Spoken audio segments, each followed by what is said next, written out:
Hi, my name is Heather Westlake. I'm a Stampin' Up! Demonstrator.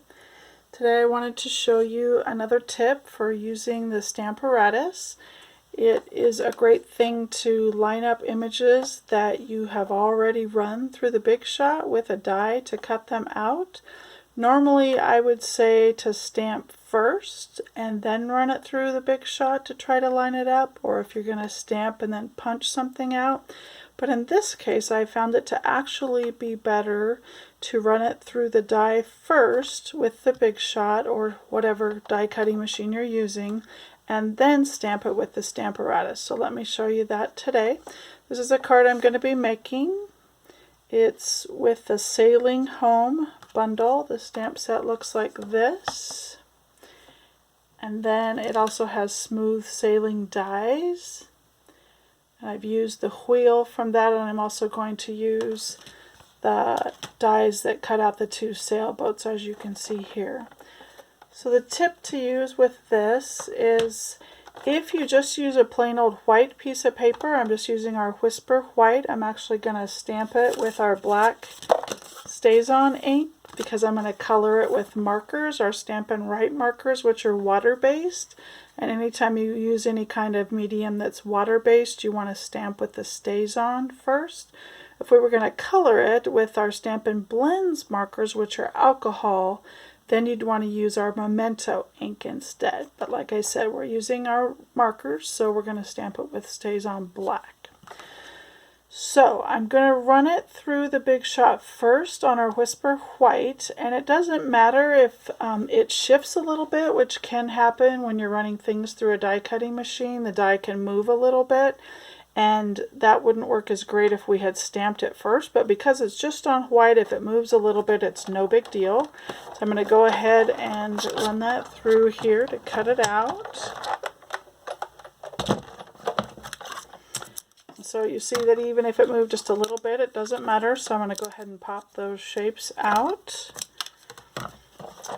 And what I was going to show you about the magnetic platform, you'd have to use it instead if you were going to run it through the Big Shot. If you had stamped them first, like I had done here, and then we're trying to line them up with these dies over the top. And you're going to have a plate in between there, and so it won't stick as great as just sticking it right on there. You're going to have to do this, put them there, and then line this up. And the magnetic platform is a great help. It does help it to stay better, but it still can move a little bit, in which case after you've stamped it and you line this up and then you run it through, it could twist like that and cut out your sailboat how you didn't want it. So that's what I'm trying to avoid by stamping it after I have run it through the Big Shot, like here. So let me grab my Stamparatus.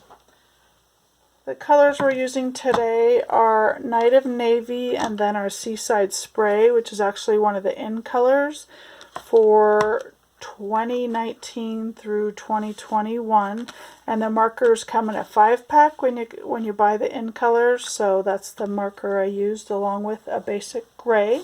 But let me show you how to set up your Stamparatus for doing this after you have cut out the dies first, but then you want to put the image on that. So what I did was I took our Stamparatus, again it's this placement lining up tool that's great. The plates move, as most of the ones on the market don't, the other ones don't. So it's great to have plates you can move. It does come with a grid that's part of the actual Stamparatus, and then it also, you can purchase grid paper separately, which I'm using here.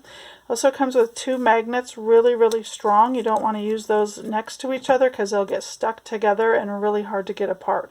In fact, often they break, which is not a great thing either when you go to take them apart. I put some washi tape around them to try to get rid of some of that really strong magnetism, but I'm using that to keep everything in place.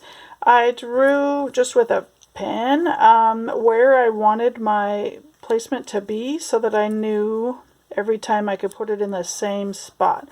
I actually stamped probably 60 of these in, I don't know, less than 10 minutes with both of these, doing it at the same time. So I'm going to put the bigger one here where I've already drawn an outline.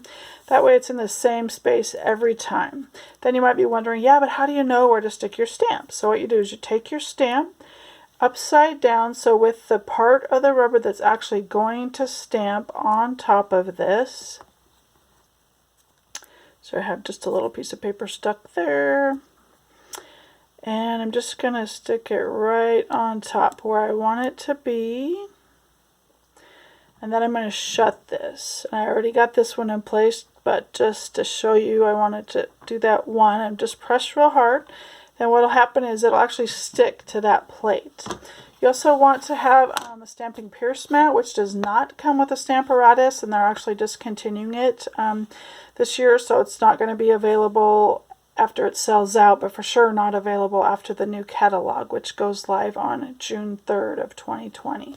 So you put that underneath this plate here, and what that does is when you go to ink it up, it keeps it from bouncing.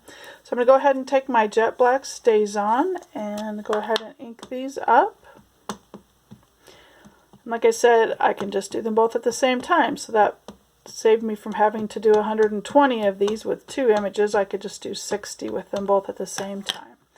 Then I'm just going to shut this firmly, press down, and then open back up. And voila, you have it lined up that fast. So if I was doing a whole bunch of these, I'd just move that, put the next one on, ink it up, and go back again. So just a great thing to use a Stamparatus for, another great reason to have one. If you need any supplies and want to purchase any of this stuff, please come visit my website at heathersfunindstamps.stampinup.net. Thanks for looking and have a great day.